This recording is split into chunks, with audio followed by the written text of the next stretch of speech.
tanaman yang kena hama, tidak. Karena kalau tanaman yang kena hama dipupuk, mati tanaman itu. Karena itu tanaman yang kena hama diberi pestisida, ya, tidak diberi pupuk supaya sehat dulu. Anak yang malas, anak yang tidak percaya diri, anak yang pemalu tidak langsung diberi tugas, tapi dibangun dulu, dibebaskan dulu kemalasannya, perasaan takut tentang inilah ya. Kita di kelas ini ada yang sakit, ada yang sehat, semua diberi pupuk, semua diberi tugas, semua dianggap sama. Matilah yang sakit itu ya. Diberi tanaman yang kena hama diberi pupuk, matilah dia. Nggak senang dia datang ke kelas, benci dia dengan dosen, barangkali bisa begitu gitu ya. Dosen itu harus seperti koki, dia meracik ramuan yang menarik selera, ya. Jadi kalau satu materinya tidak menarik, disampaikan secara menarik, itu hasilnya bagus. Jadi dibanding, saya menganggap bahwa materi dengan metode, ini penting metode. Yang tidak menarik bisa menjadi menarik kalau metodenya bagus. Tapi kalau materinya menarik, disampaikan tidak menarik, ya hasilnya akan bagus. Karena itu dia harus memiliki metode yang baik. Seperti kopi lah. Koki boleh berganti, tapi rasa masakan harus tetap sama. Apa sebab? Punya standar. Dosen pun mengajar punya standar. Dosen boleh berganti, tapi rasa materi tetap sama. Ini harus begini gitu ya. Harus seperti kopi. Juga harus seperti ibu pada anaknya. Bagaimanapun juga buruknya perilaku anak, tidak pernah kehilangan kecintaan ibu. Nah, sekarang banyak yang digugat di pengadilan, kecintaannya masih tetap ada pada anak. Banyak yang setelah banyak waktu kecil anak itu dibina, dibesarkan, dimomong. Bahkan boleh jadi si ibu mengatakan, saya boleh lapar tapi anak saya harus makan. Tidak boleh lapar. Ketika di rumah itu ada ada 2 lauk pauknya, anaknya ada 3, pasti si ibu nggak akan berani ngambil untuk anak saya. Sekalipun setelah anak-anaknya bahagia, tidak otomatis ibunya bahagia. Ya. Anaknya setelah bahagia, dia pasti membangun keluarganya. Disuruh datang kampung aja, karena sekarang nggak boleh datang kampungnya. Dia memerlukan mengutamakan pekerjaannya.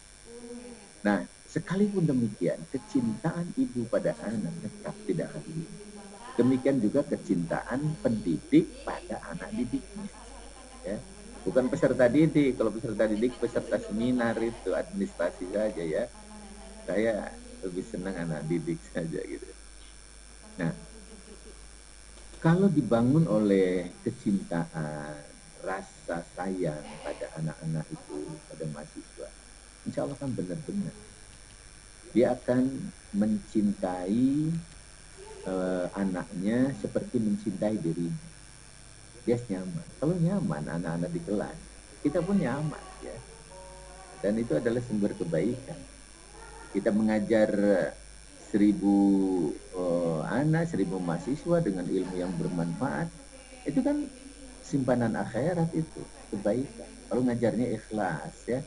Kalau ngajarnya terpakai karena absen ya lain lah ya. Nah, pola pengembangan metode yang baik dan menyenangkan. Yang pertama, mengajar bukan mendemonstrasikan kemampuan diri di hadapan mahasiswa. Beda mengajar, mendidik dengan mendemonstrasikan kemampuan diri. Ada anggapan, saya mengajar udah benar-benar ini, habis-habisan ini, tapi mahasiswa enggak bisa, gitu ya. Tolong tanya, apakah ngajar atau sedang mendemonstrasikan kemampuan diri? Ya. Contoh gini, ada seorang guru SD, ya, kemudian dia melanjutkan di program S2, ya. Di kajian S2 kan lebih ilmiah. Kemudian melanjutkan ke S3, jadi doktor. Udah itu masih tetap dia menjadi guru SD. Dia ngajar di kelas 3 SD. Dia ngajar tentang bencana alam semesta. Anak-anak, bencana ini pasti ada karena dunia ini, bumi ini pasti akan kehilangan energinya. Ketika kehilangan energi, maka bumi tidak akan seimbang. Kalau tidak seimbang akan melahirkan bencana anak-anak. Itu kelas 3 SD yang diajarnya ya. Nanti kalau energi bumi habis, maka bumi tidak bisa menarik lagi satelitnya yang ada di sekitarnya. Kalau matahari energinya habis, maka matahari itu tidak bisa lagi menarik planetnya. Sehingga planetnya itu bisa bertebangan anak-anak. Tidak berjalan di porosnya. Tabrakan semua. Bumi, matahari, Venus dan sebagainya tabrakan semua. Hancur semua. Kata dosen yang lulusan S3 ngajar di kelas 3 SD. Anak-anak kan bingung.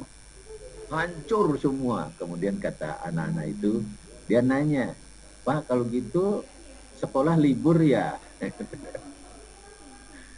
Oh, kata dosen kan mungkin udah capek-capek ngajar, ngaco loh. Yang ngaco itu dosennya, bukan anaknya. Dia bukan ngajar, dia mendemonstrasikan kemampuan dirinya di depan mahasiswa itu. Nah, mengajar itu yang baik itu harus menginspirasi dan memotivasi agar mahasiswa senang belajar. Bagaimana dia bisa senang belajar? Hormati dirinya, akui bakatnya dan kemampuannya. Jadi sukses mengajar dosen itu bukan diukur dari seberapa banyak yang lulus, tapi diukur dari senang tidaknya mahasiswa belajar dan mau tidaknya mahasiswa belajar dengan sendirinya. Kalau dia sudah senang belajar dan mau belajar dengan sendirinya, itu sukses. Mengajar itu yang baik itu mengembangkan ide-ide kreatif dan gagasan inovasi. Jauh lebih penting dari sekedar menyampaikan konsep dan teori saja. Itu tidak ada masalah itu ya. Mengajar itu membangun kualitas berpikir, membangun kualitas hati nurani, keimanan, itu yang tadi. Nah ini yang tadi saya sebutkan ya, udah. Kemudian alasan mengembangkan pembelajaran inovatif berbasis SCL, Student Centered Learning. Kenapa kita harus mengembangkan pembelajaran inovatif? Kenapa kita harus mengembangkan pembelajaran berbasis mahasiswa, Student Centered Learning? Dulu kan teacher centered learning, ya, pembelajaran pengajaran berpusat pada guru, pada dosen, ya. Alasannya yang pertama karena adanya pergeseran paradigma dari prinsip mengajar ke prinsip pembelajaran. Mengajar itu satu arah, ya. Ilmu yang diberikan kepada dosen dari dosen kepada mahasiswa tidak ada komunikasi yang baik, ya. Sampai titik koma harus dipatuhi oleh mahasiswa, harus diikuti, tidak boleh ketinggalan titik komanya. Umpamanya menyampaikan pengertian harus begini, padahal kan bukan standar seperti itu. 10 titik, 100 titik, saya bisa mengajar 10 orang, 50 orang, 1000 orang, bisa saja. Karena itu rasio dosen mahasiswa harus diubah, ya. Termasuk juga lahan belajar, ya. Itu enggak sesuai ini, ya. Enggak sesuai. Nah, sekarang dipaksakan teori-teori yang diajarkan adalah teori-teori normal. Karena semua teori hasil riset dari keadaan lingkungan normal. Sekarang dipakai di yang tidak normal, katakanlah di daring gitu ya. Ini teori belajar nggak cocok ini, ya. Teori stimulus and response, behaviorism dan sebagainya. Itu untuk offline, ya. sekarang digunakan untuk online, termasuk filsafat, pendidikan dan sebagainya ya. Ini harus diubah. Nah, kenapa juga kita menggunakan proses pembelajaran inovatif? Karena kita meyakini begini, jaminan kompetisi itu bukan pengetahuan yang luas, ya. Bukan keterampilan yang mumpuni, bukan sekedar IQ yang tinggi. Jadi kalau kita punya pengetahuan yang luas, punya keterampilan yang mumpuni, punya IQ yang tinggi, jangan terlalu bangga. Karena itu hanya syarat untuk dapat bersaing. Tapi tidak menjamin dapat memenangkan persaingan bila tidak memiliki spirit, motivasi, dan tanggung jawab untuk menjadi yang terbaik. Disinilah pentingnya metode pembelajaran yang lebih efektif. Ya. Nah, kita kadang-kadang udah bangga dengan pengetahuan luas, keterampilan mumpuni, IQ tinggi, tapi malas, nggak akan bisa bersaing. Duduk aja gitu ya, nggak bisa bersaing. Ya. Nah, pembelajaran inovatif berlandaskan paradigma konstruktivistik yang membantu mahasiswa mengkonstruksi pengetahuan, menginternalisasi, membentuk kembali, dan atau mentransformasi informasi baru secara mandiri. Ya. Jadi bukan hanya sekedar transfer dari dosen kepada mahasiswa. Nah, dosen itu melakukan konstruktivisme, ya, bagaimana membangun kembali, bagaimana mengembangkan kembali pemikiran-pemikiran lama. Contoh gini, pikiran lama, ada orang mengatakan bahwa berbuat baik itu untuk orang. Karena itu orang sulit berbuat baik. Itu pandangan lama. Padahal berbuat baik itu hakikatnya untuk diri kita. Ya, hakikatnya untuk diri kita akan kembali ke kita. Apalagi dalam pandangan agama ya. Berbuat baik itu untukmu. Itu kan dalam ajaran agama. Bukan untuk membantu orang. Ya. Bukan untuk membantu orang. Dia terbantu oleh kita mungkin ya. Tapi dia tidak dapat pahala dari apa yang kita lakukan. Pahala itu, pahala kebaikan itu datang dari kiamat. Ketika manusia panik menghadapi hari kiamat. Karena itu kebaikan adalah bukan untuk membantu orang, tapi untuk menolong diri sendiri. Nah, paradigma berpikir ini harus diubah, ya. Jadi bukan untuk menolong orang, tapi diubah untuk menolong diri sendiri. Nah, kalau sudah diubah, dikonstruksi kembali pemikiran itu, mungkin kita tidak akan sulit berbuat baik. Oh iya, untuk kita sendiri loh, simpanan loh, dunia itu sementara loh, ya. Perjalanan sebentar dunia itu, ya. Kehidupan abadi itu di alam baka, alam abadi. Nah, itu dikonstruksi kembali. Atau umpamanya membangun, menguasai itu dalam pola lama adalah menekan dan membuat orang lain itu takut. Harus diubah. Menguasai itu membuat orang lain segan, bukan takut. Ya. Kalau membuat orang lain takut, yang dikuasainya fisik. Kalau membuat orang lain segan, yang dikuasai adalah psikisnya. Pola pikirnya, hatinya, jiwanya itu yang dikuasai. Dan ini yang diubah dalam pola pembelajaran inovatif. Yang kedua, membentuk pemikiran yang otonom untuk mengembangkan konsep, merumuskan pertanyaan, sekaligus menemukan jawaban-jawaban yang dilakukan melalui proses pembelajaran mandiri. Ya. Mediasinya adalah teman sebaya. Ya. Nah, ini bagaimana kita bisa berpikir otonom tanpa meniru, ya, tanpa meniru dulu. Biasanya kalau tidak ada yang menstimulus, pemikiran itu lambat datangnya. Tapi kalau sudah ada yang menstimulus, itu gampang. Tapi menirunya itu kuat. Proses menirunya. Nah, ini bagaimana proses berpikir otonom itu tidak seperti berpikirnya orang lain. Harus beda. Di sini dibutuhkan kreativitas, ya. Ide-ide kreatif dan gagasan inovasi. Prinsip pembelajaran inovatif fokus pada mahasiswa. Nah, fokus pada mahasiswa ini dalam konsep learning system. Sistem ini saling mempengaruhi, saling bergantung, saling menunjang. Ya. Seperti manusia, manusia itu sistem. Kalau ibu dan bapak sakit di kelingking, tidak akan bisa konsentrasi baik untuk bekerja atau belajar. Kenapa? Karena otak itu dia tidak akan bekerja dengan baik kalau ada salah satu yang rusak. Dia perbaiki dulu, dia sehatkan dulu, sembuhkan dulu kelingkingnya itu. Ya, itu sistem. Seperti kendaraan, mobil.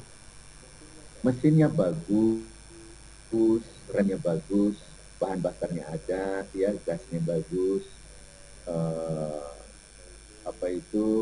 kerangkanya bagus, itu bisa jalan. Tapi kalau ada salah satu yang tidak baik, tidak berfungsi, mobil itu tidak bisa jalan. Jangan jauh-jauh lah. Hilang pentilnya, pentil ban. Semuanya bagus. Pentilnya hilang. Nggak akan bisa jalan. Nah, pendidikan harus seperti itu. Ya, harus seperti itu. Karena itu dosen harus melaksanakan fungsinya dengan baik, pimpinan melaksanakan fungsinya dengan baik, mahasiswa juga sama. Kalau ada salah satu yang tidak melaksanakan fungsi dengan baik, maka sistem tidak akan bekerja dengan baik. Contoh anggaran pendidikan naik 20%, sarana prasarana naik 20%, ya. Kemampuan SDM naik 20%. Tapi kalau budaya belajar mahasiswanya hanya naik 5%, jangan harap pendidikan ini maju. Karena pendidikan ini sistem, ya. Dulu ada anggapan, oh ini anggaran udah ditaikkan 20%, pendidikan masih kayak gini. Oh iyalah, ya, pendidikan bukan anggaran. Pendidikan itu sistem, gitu ya. Karena itu semua sistem harus berfungsi baik. Inputnya, ya, input, kemudian proses, kemudian output. Ya. Output itu adalah input plus, ya. Inputnya X, outputnya X plus, ya. Kalau prosesnya bagus. Nah, prinsip ini, prinsip pembelajaran inovatif. Yang pertama, pembelajaran ini berbasis inovasi. Apa yang diinovasi? Materinya, metodenya, sistem evaluasinya, sarana prasarananya, manajemennya, kinerja dosen, budaya belajar mahasiswa, dan sebagainya. Pembelajaran inovasi begini, umpamanya di metode, ya. Ibu atau bapak datang ke salah satu, ini kalau mau uji coba, ya, uji coba. Silahkan datang setiap ketemu dengan satu orang mahasiswa, dua orang mahasiswa. Anda tepuk bahunya, katakan kamu hebat, kamu berbakat. Besok ketemu lagi, katakan kamu hebat. Tapi jangan kelihatan motivasinya seperti Pak Tino, ya. Kemudian datang lagi, wah, kamu bisa kerjakan ini, yang lain nggak bisa loh, hebat loh kamu. Nah, 10 kali ibu bapak katakan, atau 20 kali dikatakan hebat, spirit, motivasi, dan kepercayaan diri masih akan meningkat. Dan hasilnya akan bagus. Itu salah satu metode inovasi. Kita nggak capek-capek. Kamu hebat, kamu hebat. Nah, di rumah, di mana pikiran dia ini akan terbentuk oleh perkataan kita yang mengatakan bahwa kita hebat. Ya, kamu hebat. Nah, dia akan menjadi orang yang hebat. Saya bisa loh. Ketika mahasiswa menyatakan 5-10 kali, saya bisa, itu hasilnya akan bagus. Tapi kalau sudah mengatakan saya malas, saya tidak bisa, ini diyakini tidak akan bisa. Apa sebab? Karena spiritnya turun, kepercayaan dirinya turun, motivasinya turun. Itu adalah ruhnya belajar, gitu ya. Ruhnya belajar. Nah, student center learning ini berpusat pada mahasiswa sesuai bakat, minat, kebutuhan, kemampuan, karakter, dan budaya belajar. Tadi udah ya. Nah, karena itu, nah ini bagaimana pembelajarannya? Yang kedua, ketiga, dan seterusnya, saya bangun di sini. Ini. Pengkondisian pembelajaran inovatif berpusat pada mahasiswa. Ya. Satu, Ibu Bapak, kampus itu mahasiswa. Semua sumber daya pendidikan hanya alat. Mahasiswa bisa memilih kampus, tapi kampus tidak bisa memilih mahasiswa. Karena itu saya katakan kampus itu mahasiswa. Bukan dosen, bukan kurikulum, bukan manajemen pendidikan, bukan gedung, bukan kelas, dan sebagainya. Dosen ada, bagus, gelarnya bagus, kemampuannya bagus, gedungnya baik, kurikulumnya baik, manajemen pendidikannya baik. Kalau mahasiswanya tidak ada, ya tidak akan ada lah pendidikan. Ya. Karena itu yang kedua, posisikan mahasiswa sebagai orang terpenting di mata dosen. Posisikan mahasiswa sebagai orang terpenting di mata dosen. Jangan jadikan pelengkap penderita. Mahasiswa itu bukan pelengkap, kita yang pelengkap sebetulnya. Karena itu, kalau kita menjadikan mahasiswa sebagai orang terpenting, wah pasti kita akan melakukan hebat, persiapan mengajar bagus, dan sebagainya. Ya. Karena itu, sayangi mahasiswa sebagaimana kita menyayangi diri sendiri. Cintai mahasiswa sebagaimana kita mencintai diri sendiri. Ya. Itu dalam konsep agama begitu. Hargai dia sebagaimana kita menghargai diri kita. Nah, itu pendekatan pengkondisian pembelajaran inovatif berpusat pada mahasiswa. Karena itu ciptakan suasana belajar yang nyaman dan menyenangkan, hakikatnya ini untuk pengembangan kualitas berpikir, kecerdasan, dan untuk kesehatan. Nah, dalam teori kecerdasan ini, teori lama menyebutkan bahwa kecerdasan ditentukan oleh oleh besarnya otak. Makin besar otak, makin cerdas dia. Sekarang dengan teori baru tidak. Kecerdasan ditentukan oleh cepat tidaknya hubungan antar sel di otak. Makin cepat hubungan antar sel di otak, makin cerdas orang itu. Nah, siapa yang cepat hubungan antar sel di otaknya? Ialah mereka yang banyak memproduksi neurotransmitter. Neurotransmitter ya untuk olinya otak lah, kira-kira itu ya. Nah, pertanyaannya, siapa yang banyak memproduksi neurotransmitter?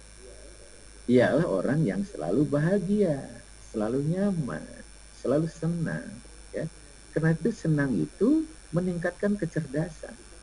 Menciptakan suasana belajar yang menyenangkan bisa meningkatkan kecerdasan bagi anak, bagi mahasiswa. Apa sebabnya juga bisa disebutkan suasana pembelajaran menjadi mendorong tingkat kesehatan? Karena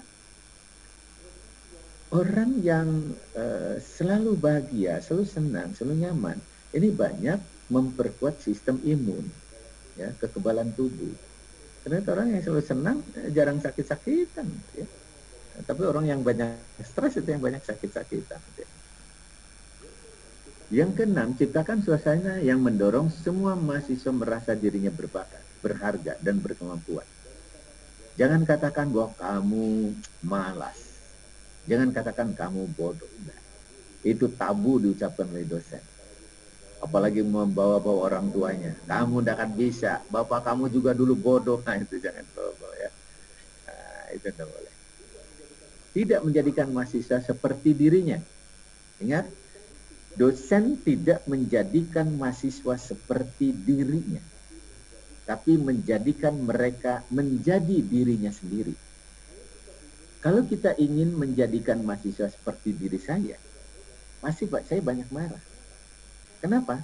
Pasti tidak akan sama. Bakat mereka dengan bakat kita beda, karakternya beda, kemampuannya beda, gaya belajarnya beda. Karena itu tugas kita adalah menyampaikan sesuatu yang terbaik. Menjadikan mahasiswa sebagai dirinya sendiri. Ya. Dan yang paling utama adalah proses penyembuhan lebih utama daripada optimalisasi kemampuan. Menambah pengetahuan, wawasan, dan sebagainya itu percuma. Kalau dia masih sakit, yang tadi malas, tidak percaya diri, tidak disiplin, tidak tanggung jawab, itu penghambat. Ya. Itulah dalam proses pembelajaran, itulah proses mengubah tanpa merasa diubah, dan proses menguasai tanpa merasa dikuasai. Ya. Mengubah perilaku anak tanpa merasa diubah. Katakanlah ada berbagai cara untuk mengubah anak. Ada dengan reward dan punishment, dengan ancaman, kekerasan, bisa berubah. Tapi kalau tidak membuat mahasiswa nyaman, kenapa harus digunakan satu metode ancaman? Reward and punishment, ya, punishment. Kenapa harus itu? Gunakan cara lain. Umpamanya dengan cara tadi, memposisikan mahasiswa sebagai orang terpenting, kita bisa mengubah dia, perilaku dia dengan nyaman. Ya.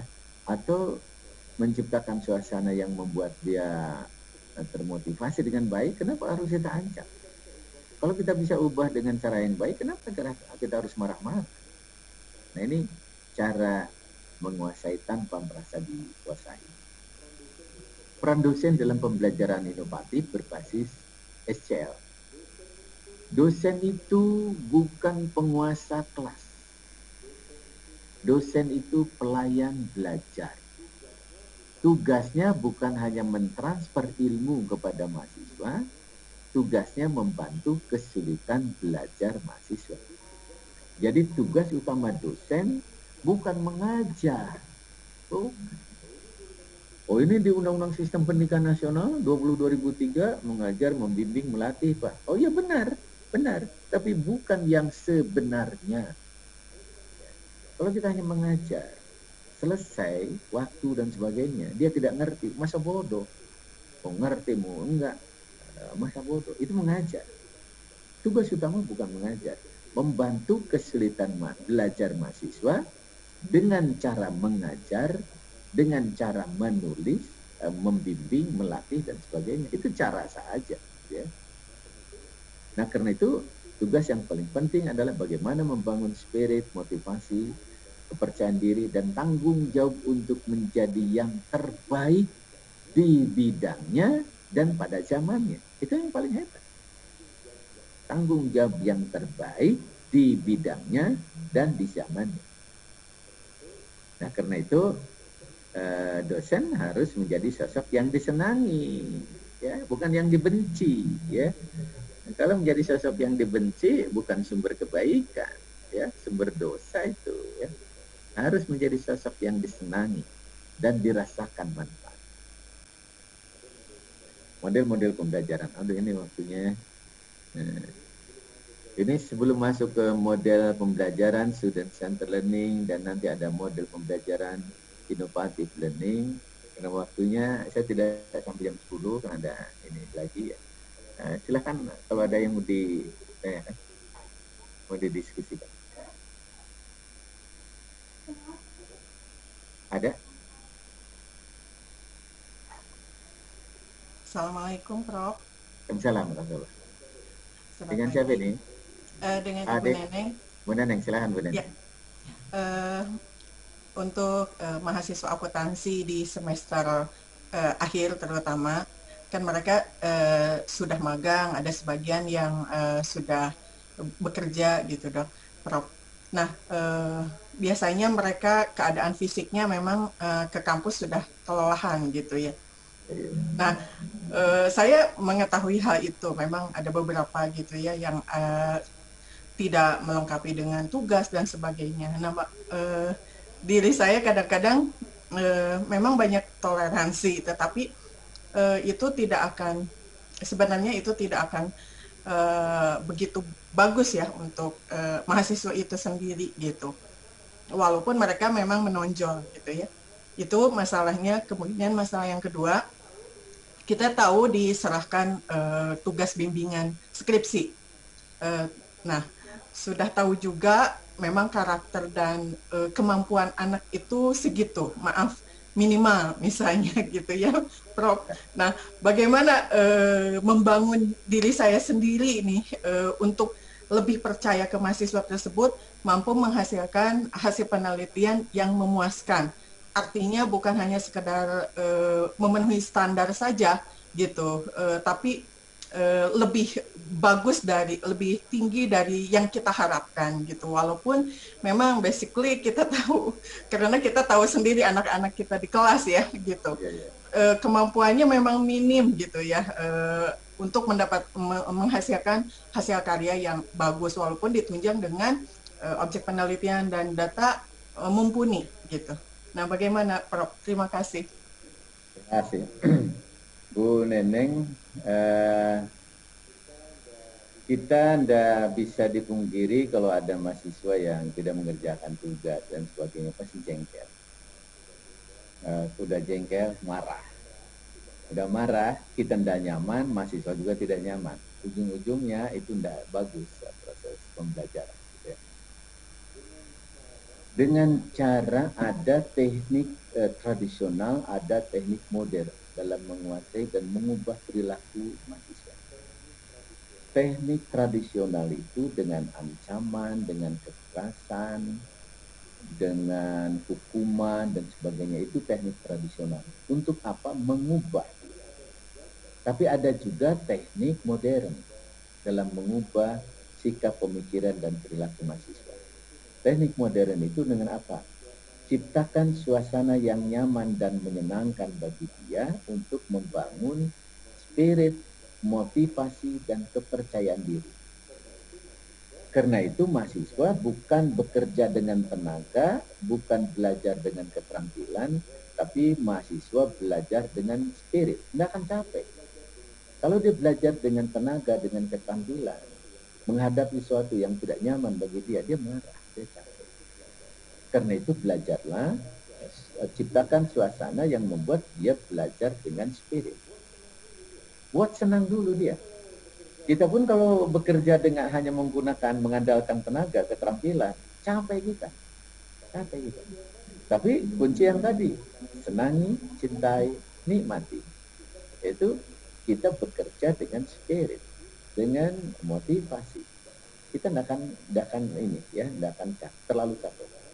Yang kedua, ya apa itu kaitannya dengan masalah ini, apakah boleh seperti itu terusan? Menurut saya digeser dari sekedar toleransi ke mengubah, yang mengubah dengan cara tadi, dengan cara pendekatan yang membuat dia nyaman, percaya diri. Kalau dia sudah senang dengan kita, apapun yang kita minta, insya Allah perhatikan. Tapi kalau dia tidak senang dengan kita perintahkan, dia tidak senang ya. Kita perintahkan, ancam, awas loh, kamu nggak akan lulus. Nah, dia nurut. Tapi yang nurutnya apa? Tangannya. Yang nurutnya apa? Kakinya. Tapi jiwanya tidak akan nurut dia. Tidak akan nurut. Nah, karena itu, buatlah bimbingan itu yang nyaman bagi kita dan bagi mahasiswa. Ya. Bu Neneng, kalau kita memponis mahasiswa memang sebenarnya memang kurang gitu ya mahasiswa. Tapi kalau diperkuat di kita ya, katakanlah tahun 2000, saya tahu 2000 umpamanya 15 dia kayak gitulah. Dia kurang. Sampai 2020 pikiran itu enggak hilang umpamanya gitu ya. Sampai kita. Karena itu geser. Jangan punya anggapan tahun 2020 mahasiswa masih bodoh dalam tanda petik, terbatas gitu ya. Wah sekarang pasti hebat dia, gitu ya. Tapi itu jadi kita jangan memponis dia menjadi sosok yang negatif, yang positif dulu. Sudah positif, beri motivasi dia. Ya. Dengan cara apa kita ini ukur kemampuan dia. Kalau perlu sampai bimbingan yang detail, ya bimbing dengan detail.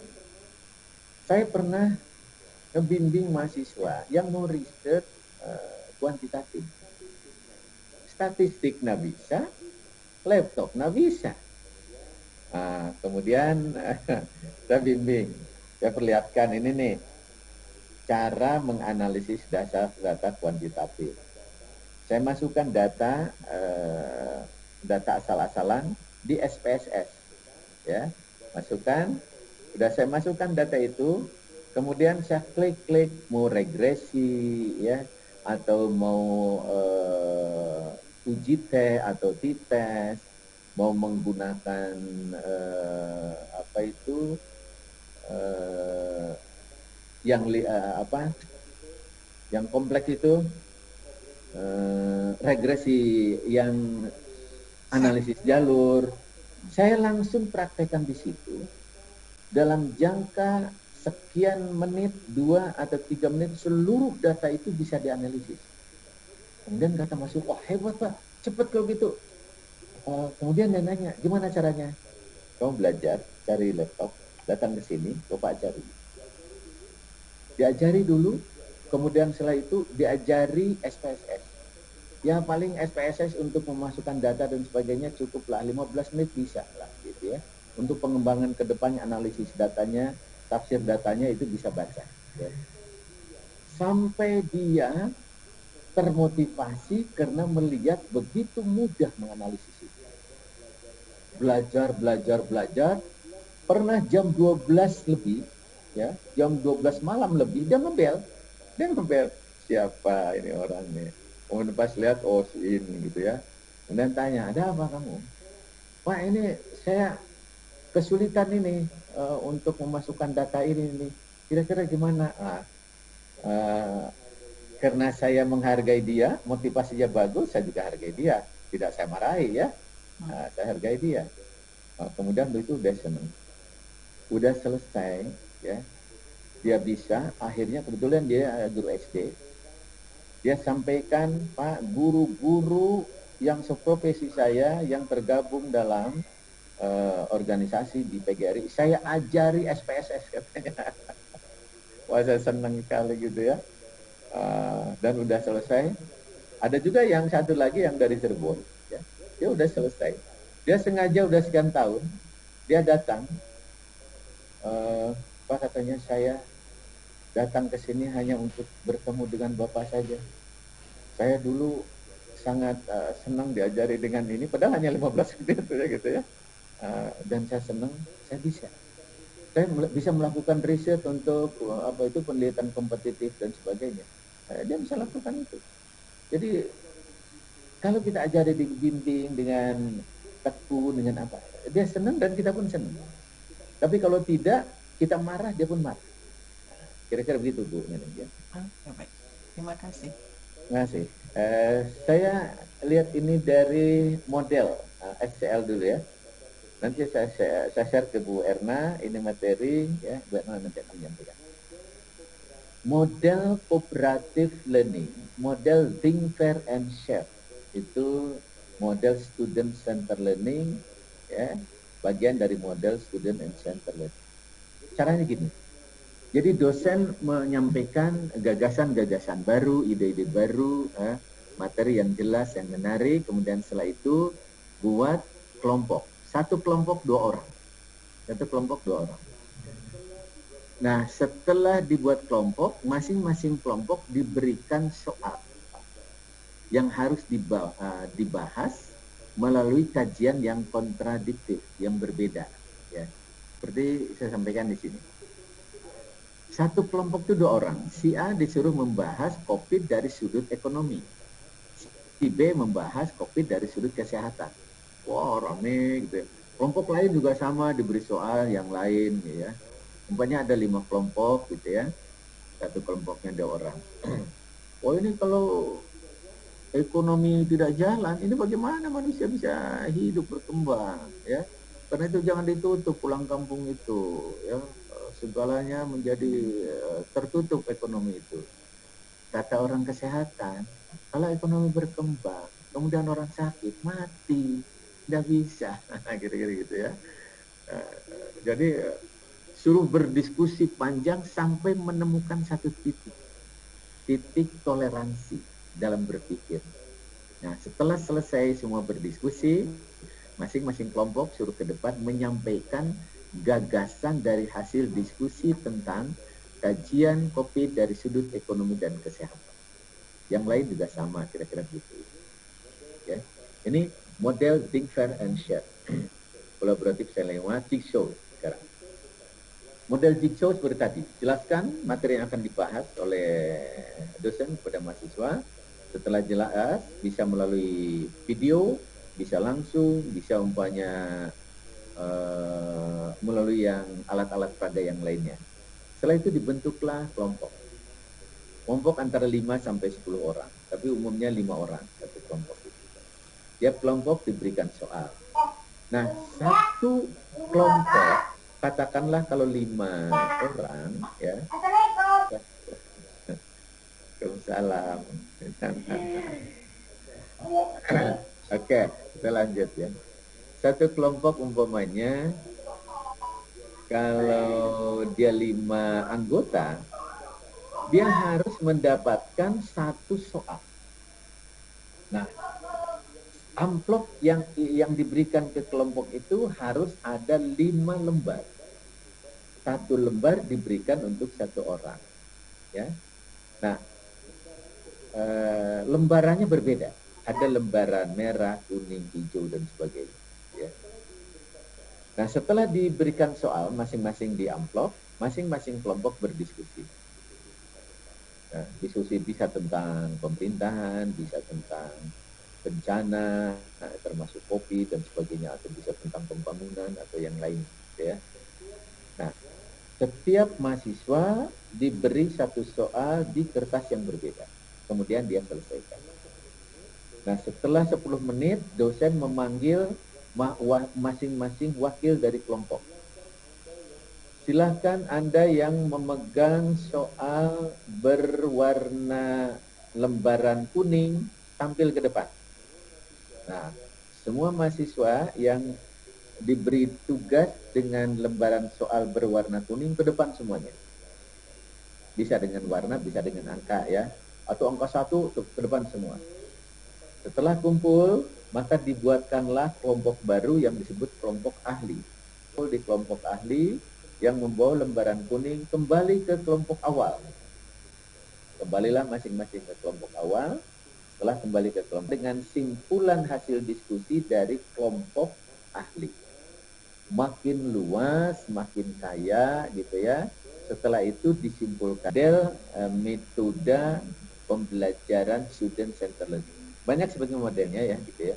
Nanti saya kirimkan aja karena waktu ini terbatas. Ada model project based learning. Ibu bapak pernah lihat di Antv ya, seorang guru yang mempraktekkan satu model project based learning. Anak-anak nanti minggu depan datang ke sekolah membawa buah-buahan yang bisa mengeluarkan arus listrik. Kamu bawa buah-buahan, silahkan. Bawa 2 lempengan kaleng dan bawa kabel. Nah, ada seorang anak yang membawa kentang. Ya, ada yang bawa ubi, bawa kentang dan sebagainya. Kemudian dipraktekkan, silakan kamu praktekkan. Apakah kentang bisa mengeluarkan arus listrik? Coba kamu masukkan, tanamkan lempengan kaleng di kentang itu, 2 lempengan kaleng.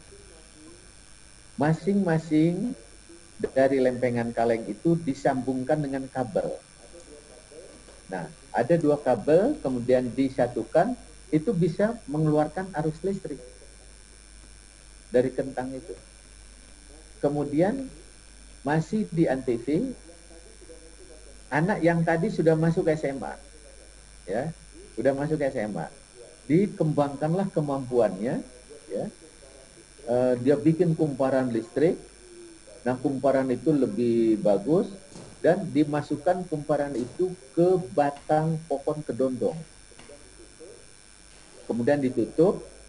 Nah, kumparan tadi yang racikan dia itu setelah ditutup disimpan di dahan kedondong itu.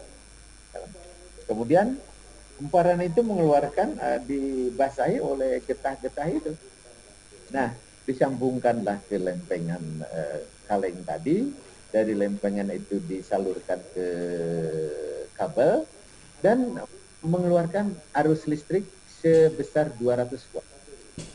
Jadi satu rumah dia memperoleh arus listrik dari pohon kedondong itu.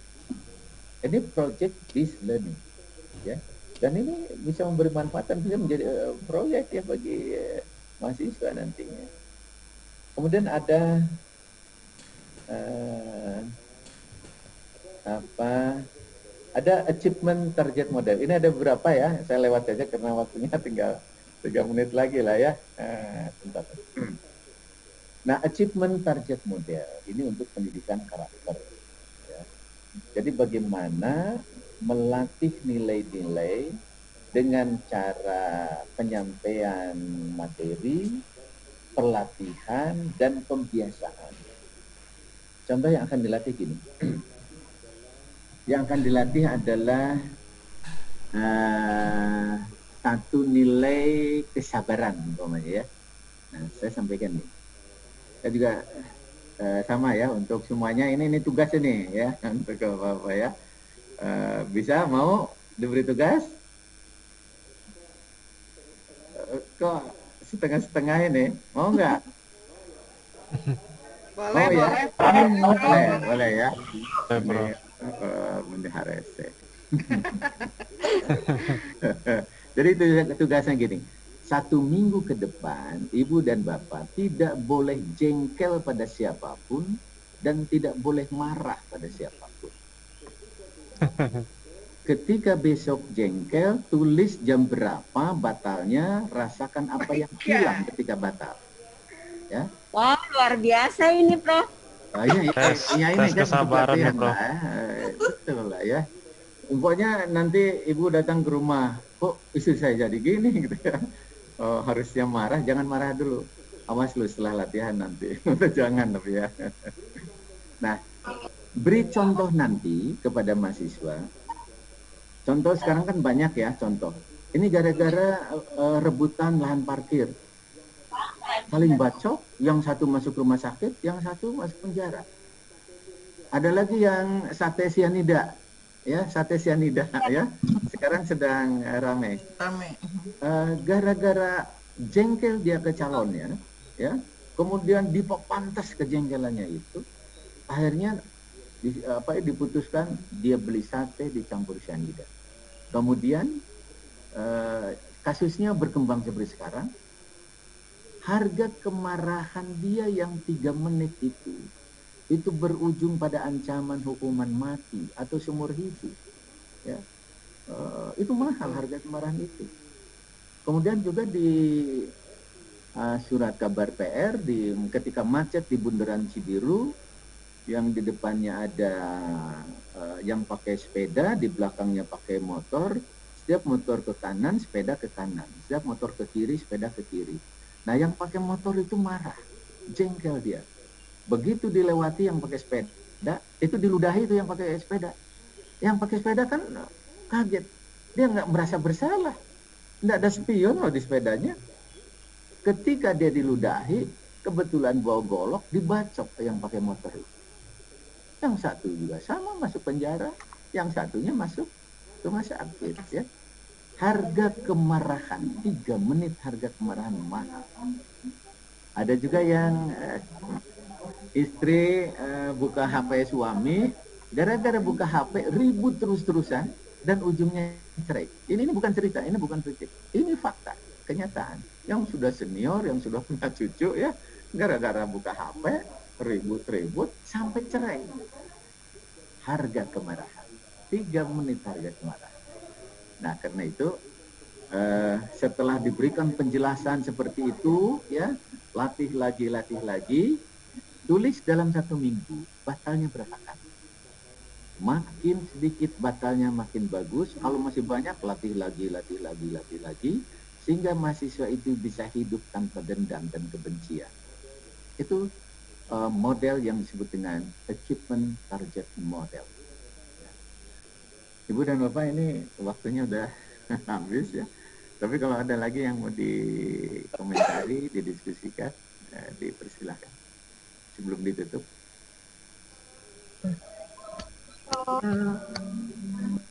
Silakan, siapa? Ini Prof. Ya, silakan.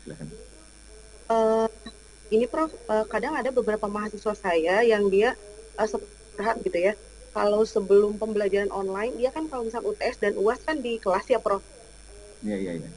Itu kayak, Bu, saya belum bisa ikut UTS atau UAS karena belum bayar atau Hmm. itu dia, maaf, akun e-learning saya disuspend karena saya belum bayar SPP. Nah, kita sebagai dosen sisi humanis atau kemanusiaan Waduh. gitu ya, Prof ya. Gimana Ya, caranya, Prof, gitu, atau menengahi antara akademik dan mahasiswa gitu. ya, ya, ya. Memang di satu sisi itu harus diinikan ya, tapi di sisi lain juga kalau memang betul-betul tidak punya, itu harus ada tim yang paham betul ya. Kemudian tim itu menjadi penengah. Dia tahu persis ada mahasiswa yang tidak berkemampuan, tapi kalau umpamanya ditangguhkan tidak bisa ikut UTS ya, itu bisa merugikan dia kan. Yang meruginya apa? Kepercayaan dirinya hilang, ya semangatnya hilang. Boleh diatur di waktu lain, tapi kalau mepet sama sekali, itu harus ada toleransi dari pihak prodi atau pihak fakultas atau pihak universitas, gitu ya. Nah, kalau umpamanya semester depan masih seperti itu, usahakan dari pihak fakultas itu ada mungkin di program pengabdian atau apa. Angkatlah, jadikanlah Bapak angkat. Ya. Ada ini pimpinan, kita sudah kerjasama dengan Pemda, dengan apa, ya, cari pejabat yang mau jadi Bapak angkat. Ya. Ini untuk bayar SPP saja satu semester. Nah, kalau ada yang sangkan itu bisa diatasi. Ya. Kalau tidak, barangkali ada program-program beasiswa atau apa yang diberikan kepada dia. Intinya jangan sampai mahasiswa kehilangan kesempatan untuk memperoleh masa depan yang lebih baik hanya gara-gara memang dia tidak mampu seperti itu. Ya, ya harus lebih lebih toleran lah. Ya. Ibu dan Bapak, karena sekali lagi mohon maaf sekali karena ini itu juga ada yang rapat senat ya harus segera hadir. Prof. Mohon maaf sekali lagi, terima kasih ya. Kita insya Allah bertemu di lain waktu. Nanti saya kirim materinya ke Bu Edna. Assalamualaikum. Terima kasih, Prof.